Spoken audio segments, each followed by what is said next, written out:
আসসালামু আলাইকুম।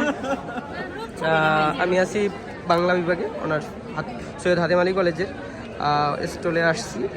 আপু, আপনার নামটা একটু বলেন। প্রিয়া। আপনার এই তারুণ্যের মেলা সরকারি সৈয়দ হাতেম আলী কলেজে এই প্রথম, আপনার কীরকম লাগতেছে, অনুভূতিগুলো শেয়ার করেন। আমার নিজস্ব ক্যাম্পাসের নিজস্ব এমন একটা মেলা হচ্ছে প্রথমবারের জন্য আমি পাচ্ছি। আমার অনুভূতি অনেক অনেক বেশি ভালো, এবং আমাদের নিজস্ব কিছু হ্যান্ডমেড প্রোডাক্ট আমরা এখানে তুলছি, সেটার জন্য আরও বেশি ভালো লাগতেছে আমার।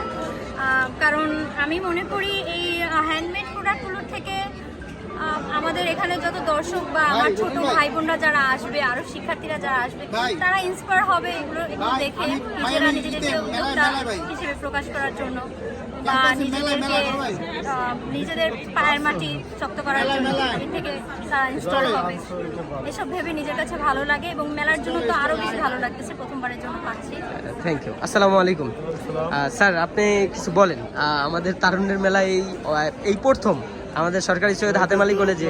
খুবই ভালো একটা উদ্যোগ, আমাদের তরুণদের নিয়েই বাংলাদেশ। তরুণদের যে তরুণ উদ্যোক্তাদের যে জন্য এই মেলা, এটা সরকারের একটা খুবই ভালো সিদ্ধান্ত, এবং আমার মনে হয় যে এতে নতুনরা যে স্ব-উদ্যোগে, যে আমাদের বাংলা বিভাগ বলি বা এখানে আরও 14টা বিভাগ, বিভিন্ন ইউনিট যে স্টল দিয়েছে, এই সব ইউনিট স্টল সাজানো থেকে শুরু করে আমাদের শিক্ষার্থীরাই কিন্তু সব আয়োজন করেছে। তারা নিজস্ব তৈরি করা প্রোডাক্ট নিয়ে এসেছে, বিক্রি করছে।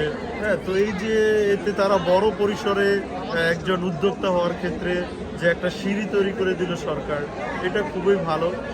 এবং আমাদের সরকারি সৈয়দ হাতেম আলী কলেজের উপাধ্যক্ষ স্যার, সম্পাদক স্যার, অন্যান্য শিক্ষক কর্মচারী সবাই কিন্তু স্বতঃস্ফূর্তভাবে অংশগ্রহণ করেছে, শিক্ষার্থীরা অংশগ্রহণ করেছে।